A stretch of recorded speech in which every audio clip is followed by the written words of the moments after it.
Okay. Should we get into the reading? Story time. Also, by the way, I wear gloves when I read because I have very sweaty hands. And I don't like ruining my books. So, reading. Trying to fix some bugs. Like, uh, tech wise, I'm guessing not the insects. Okay, so getting back into the Scarlet Pimpernel, we saw in the last very dramatic chapter that Marguerite went to see Sir Andrew Folk. She kept repeating a lot of the same shit over and over again, which is annoying. But, I mean, that's the style of Baroness Orczy. It's very self-indulgent. Going from, like, one, like, genius mind to, like, this aristocratic propaganda is really wild.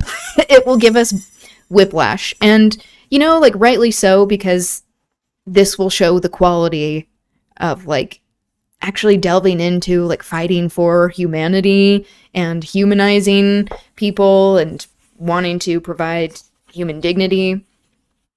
So, there we go. Coding stuff. Hobby time, though. Oh, okay. That's cool. I'm very intrigued. If you are ever keen to share, not like you have to, I'd be interested in seeing what you're working on.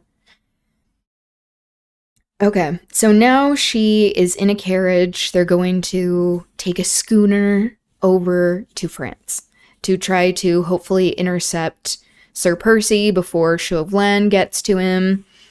Hopefully for them, because Chauvelin is a revolutionary, actually trying to fight for the liberation of the French people, so that's just to put things into context. This is chapter 21, Suspense. Oh. It was late into the night when she at last reached the Fisherman's Rest.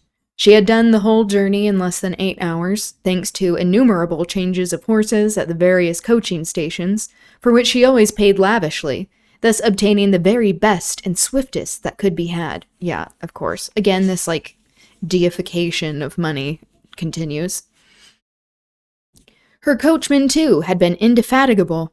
The promise of special and rich reward had no doubt helped to keep him up, and he had literally burned the ground beneath the mistress's coach wheels. Yeah, again, like, money gets us everything. It's like, okay, even if it's true, that's not something to be bragging about. Like, you should be ashamed of that. That's why people are starting a revolution.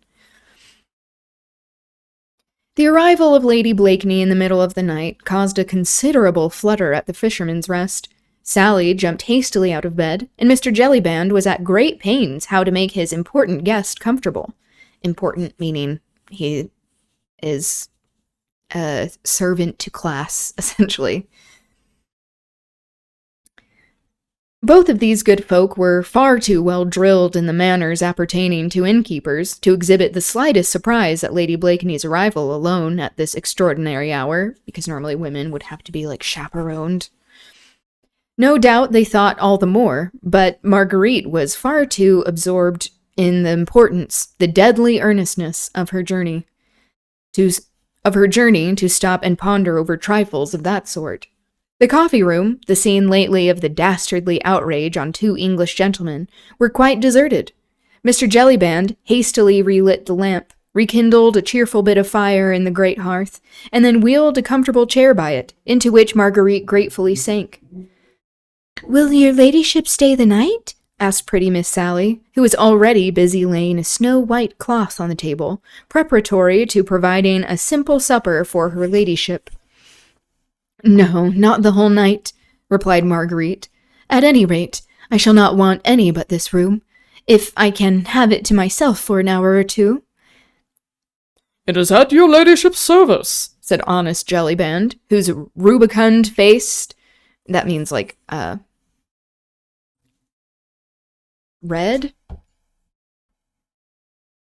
Or am I thinking of a different word? It's either red or round.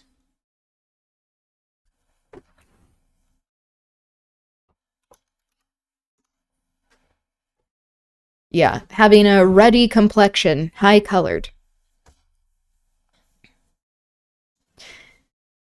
She has a Roman river on her face. Yeah, exactly.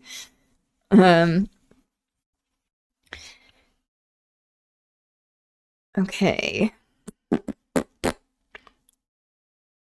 Said honest Jellyband, whose rubicund face was set in its tightest folds, lest it should betray before the quality that boundless astonishment which the worthy fellow had begun to feel.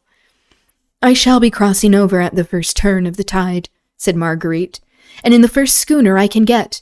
But my coachman and men will stay the night, and probably several days longer, so I hope you will make them comfortable. Yes, my lady. I'll look after them. Shall Sally bring her ladyship some supper? Yes, please. Put something cold on the table, and as soon as Sir Andrew Folk comes, show him in here. Yes, my lady. Just like ordering him about. Classist. Honest Jellyband's face now expressed distress in spite of himself. He had great regard for Sir Percy Blakeney, and did not like to see his lady running away with Sir Andrew. That's what he thinks is happening. Of course, it was no business of his, and Mr. Jellyband was no gossip. Still, in his heart, he recollected that her ladyship was, after all, only one of them foreigners, because it's making fun of how people in the country speak, and in lower classes. What wonder that she was immoral like the rest of them? Don't sit up, honest Jellyband, continued Marguerite kindly. Nor you either, Mistress Sally. Sir Andrew may be late.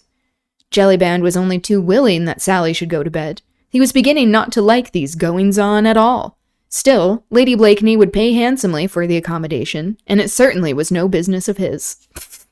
Of course, money makes it so he's fine with it.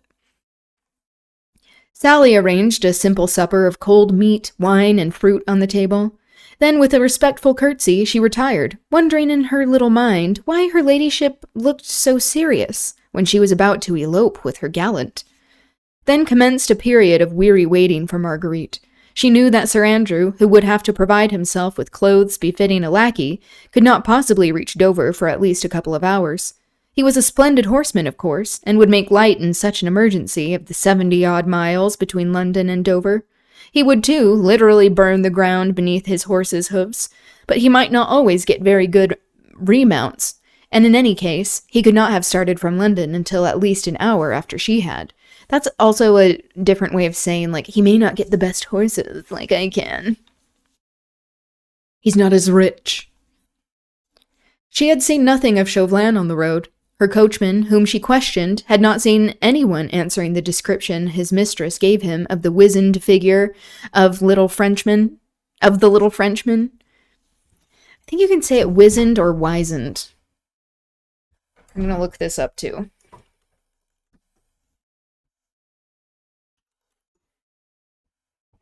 Which is, yeah, like shrunken.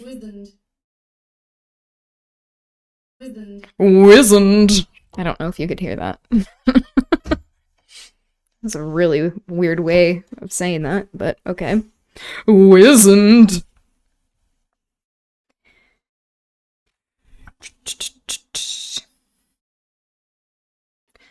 Evidently, therefore, he had been ahead of her all the time.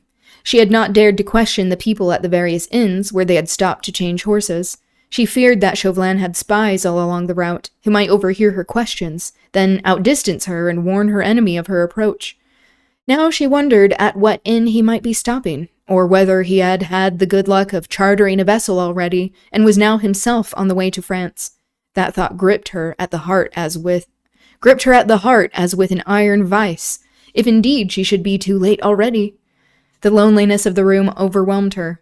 Everything within was so horribly still. The ticking of the grandfather's clock, dreadfully slow and measured, was the only sound which broke this awful loneliness. Marguerite had need of all her energy, all her steadfastness of purpose, to keep up her courage through this weary midnight waiting. Everyone else in the house but herself must have been asleep. She had heard Sally go upstairs. Mr. Jellyband had gone to see her coachman and men, and then had returned and taken up a position under the porch outside, just where Marguerite had first met Chauvelin about a week ago. He evidently Hi, bud. Wow. That's a big announcement. Hi. What's up?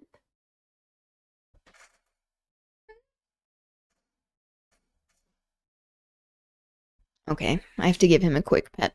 This is obligatory. Oh, get him rolling around.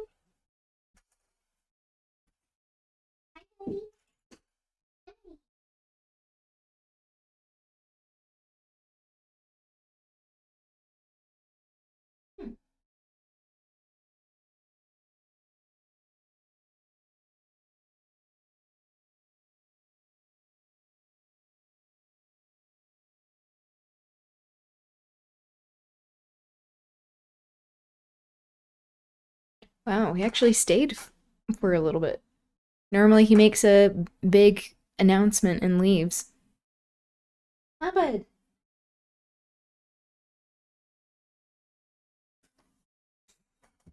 Wow, so sassy. So sassy.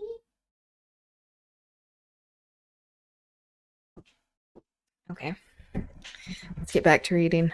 Otherwise, I'll be at that all night.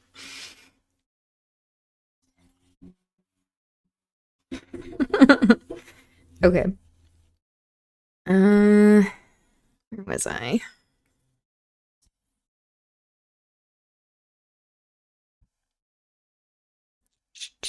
Oh. He evidently meant to wait up for Sir Andrew Folk, but was soon overcome by sweet slumbers, for presently, in addition to the slow ticking of the clock, Marguerite could hear the monotonous and dulcet tones of the worthy fellow's breathing. Bye, bud. For some time now, she had realized that the beautiful, warm October's day, so happily begun, had turned into a rough and cold night. She had felt very chilly, and was glad of the cheerful blaze in the hearth. But gradually, as time wore on, the weather became more rough, and the sound of the great breakers against the Admiralty Pier, though some distance from the inn, came to her as the noise of muffled thunder. The wind was becoming boisterous, rattling the leaded windows and the massive doors of the old-fashioned house. It shook the trees outside and roared down the vast chimney. Marguerite wondered if the wind would be favorable for her journey. She had no fear of the storm, and would have braved worse risks sooner than delay the crossing by an hour. A sudden commotion outside roused her from her meditations. Evidently, it was Sir Andrew Folk, just arrived in mad haste, for she heard his horse's hoofs thundering on the flagstones outside.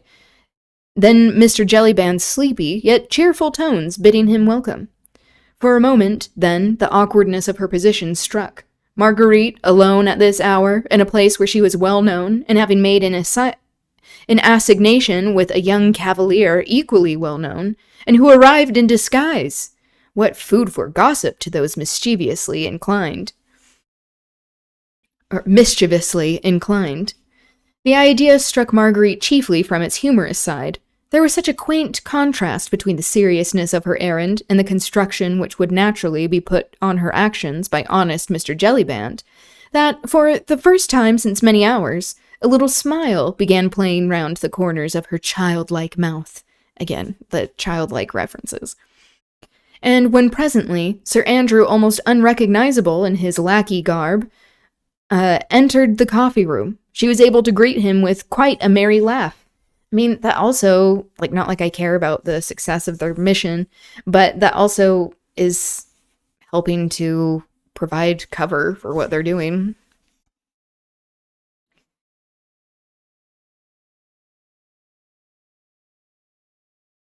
Faith, monsieur my lackey, she said, I am satisfied with your appearance. Mr. Jellyband had followed Sir Andrew, looking strangely perplexed. The young gallant's disguise had confirmed his worst suspicions. Without a smile upon his jovial face, he drew the cork from the bottle of wine, set the chairs ready, and prepared to wait.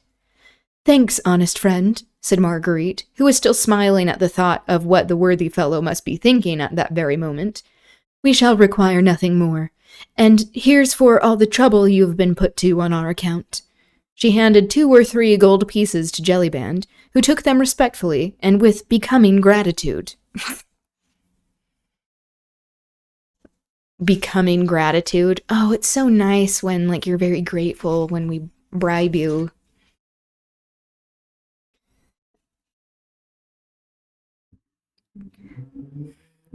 Stay, Lady Blakeney, Interposed Sir Andrew as Jellyband was about to retire.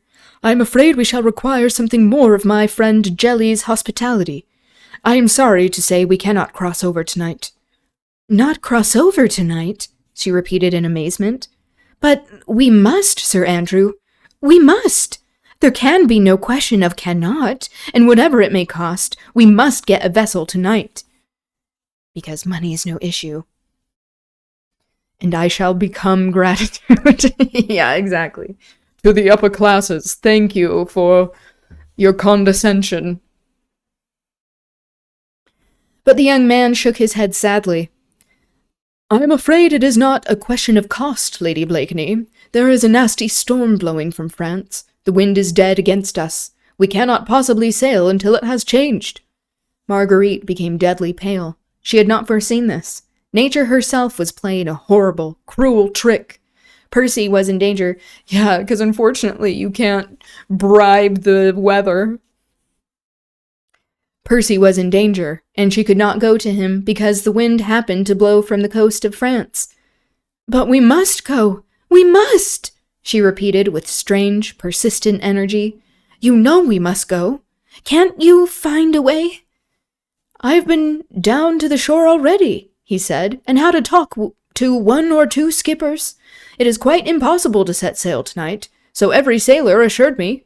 No one, he added, looking significantly at Marguerite, no one could possibly put out of Dover tonight. Marguerite at once understood what he meant. No one included Chauvelin as well as herself. She nodded pleasantly to Jellyband. This writing is so juvenile of, like, needing the explanation. Like, we could have gathered that. Context clues and everything. Well then, I must resign myself, she said to him. Have you a room for me? Oh, yes, your ladyship. A nice, bright, airy room. I'll see to it at once. And there is another one for Sir Andrew, both quite ready. That's brave now, my honest Jelly, said Sir Andrew gaily, and clapping his worthy host vigorously on the back. You unlock both these rooms and leave our candles here on the dresser. I vow you are dead with sleep, and her ladyship must have some supper before she retires. There, have no fear, friend, of the rueful countenance her ladyship's visit, though at this unusual hour, is a great honour to thy house, and Sir Percy Blakeney will reward thee doubly, if thou seest well to her privacy and comfort. Sir Andrew had no doubt guessed the many conflicting doubts and fears which raged in honest Jellyband's head. Honest? I don't know. And as he was a gallant gentleman, he tried by this brave hint to allay some of the worthy innkeeper's suspicions. He had the satisfaction of seeing that he had partially succeeded. Jellyband's rubicund countenance brightened somewhat at mention of Sir Percy's name. I'll go and see to it at once, sir, he said with alacrity, and with less frigidity in his manner. Has her ladyship everything she wants for supper? Everything, thanks, honest friend, and as I am famished and dead with fatigue, I pray you to see to the rooms. Now tell me, she said eagerly, as soon as Jellyband had gone from the room, tell me all your news. There is not much else to tell you, Lady Blakeney, replied the young man. The storm makes it quite impossible for any vessel to put out of Dover this tide. But what seems to you at first a terrible calamity is really a blessing in disguise. If we cannot cross over to France tonight, Chauvelin is in the same quandary. Yeah, you already said that. We gathered that. He may have left before the storm broke out. God grant he may, said Sir Andrew merrily, for very likely then he'll be have driven out of his course. Who knows? He may now even be lying at the bottom of the sea, for there is a furious storm raging, and it will fare ill with all small craft which happen to be out, because he also, being a revolutionary and not a wealthy person with a title, could not afford a schooner, like a big ship that wouldn't be overturned.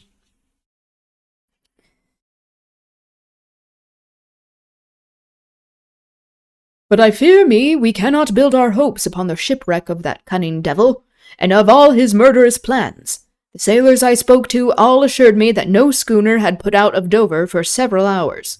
On the other hand, I ascertained that a stranger had arrived by coach this afternoon, and had, like myself, made some inquiries about crossing over to France. Then Chauvelin is still in Dover? Undoubtedly. Shall I go waylay him and run my sword through him? That were indeed the quickest way out of the difficulty. Okay. Nay, Sir Andrew, do not jest. Alas, I have often since last night caught myself wishing for that fiend's death. But what you suggest is impossible. The laws of this country do not permit of murder. It is only in our beautiful France that wholesale slaughter is done lawfully, in the name of liberty and of brotherly love. Okay. Sir Andrew had persuaded her to sit down to the table to partake of some supper and to drink a little wine. This enforced rest of at least 12 hours, until the next tide was sure to be terribly difficult to bear in the state of intense excitement in which she was. Obedient in these small matters like a child. Again, like a child. Wow, that's so noble of you as a woman in patriarchy. Marguerite tried to eat and drink. Sir Andrew, with that profound sympathy born in all those who are in love, made her almost happy by talking to her about her husband. He recounted to her some of the daring escapes the brave Scarlet Pimpernel had contrived for the poor French fugitives, whom a relentless and bloody revolution was driving out of their country. He made her eyes glow with enthusiasm by telling her of his bravery, his ingenuity, his resourcefulness, when it meant snatching the lives of men, women, and even children from beneath the very edge of that murderous, ever-ready guillotine. Yeah, she is, like, so quick to switch sides. But, of course, rising in class, having wealth at her disposal, that definitely has an effect. He even made her smile quite merrily by telling her of the Scarlet Pimpernel's quaint and many disguises, through which he had baffled the strictest watch set against him at the barricades of Paris. Yeah, because he can also afford it. This last time, the escape of the Comtesse de Tournay and her children had been a veritable masterpiece. Blakeney, disguised as a hideous old market woman, hideous, oh, because the working class is hideous, in filthy cap and straggling grey locks, was a sight fit to make the gods laugh. Okay. It's so funny when you cosplay poverty. Marguerite laughed heartily as Sir Andrew tried to describe Blakeney's appearance, whose gravest difficulty always consisted in his great height, which in France made disguise doubly difficult, which is saying that, like, French people are not as tall. Thus an hour wore on. There were many more to spend in enforced inactivity in Dover. Marguerite rose from the table with an impatient sigh. She looked forward with dread to the night in the bed upstairs, with terribly anxious thoughts to keep her company, and the howling of the storm to help chase sleep away. It's also interesting that they are talking about all of this, all of their adventures. Like, if you're being smart about it, hi, Tiny. Like, wouldn't you wonder, like, if Chauvelin's staying there? What if someone is listening in? But privilege makes people dumb a lot of the time. Hi! Welcome! She wondered where Percy was now. The Daydream was a strong, well-built sea-going yacht. Sir Andrew had expressed the opinion that no doubt she had got in the lee of the wind before the storm broke out, or else perhaps had not ventured into the open at all, but was lying quietly at Gravesend. Briggs was an expert skipper, so I guess that's his, like the captain. His own personal captain of his yacht. Ew. Briggs was an expert skipper, and Sir Percy handled a schooner as well as any master mariner. Okay. There was no danger for them from the storm. It was long past midnight when at last Marguerite retired to rest. As she had feared, sleep sedulously avoided her eyes. Her thoughts were of the blackest during these long, weary hours, whilst that incessant storm raged which was keeping her away from Percy. Skipper is such a funny title, I know. It's so whimsical. Skipper? It, feels like someone should always be in a costume. Like, not a uniform, a costume. The sound of the distant breakers made her heart ache with melancholy. She was in the mood when the sea has a saddening effect upon the nerves. It is only when we are very happy that we can bear to gaze merrily upon the vast and limitless expanse of water, rolling on with such persistent, irritating monotony, to the accompaniment of our thoughts, whether grave or gay. Same. Hi, Bug. She's playing with a string. Hi. When they are gay, oh, she mentioned me. When they are gay, the waves echo their gaiety, but when they are sad, then every breaker, as it rolls, seems to bring additional sadness, and to speak to us of hopelessness, and of the pettiness of all our joys. All right, that's the end of that chapter.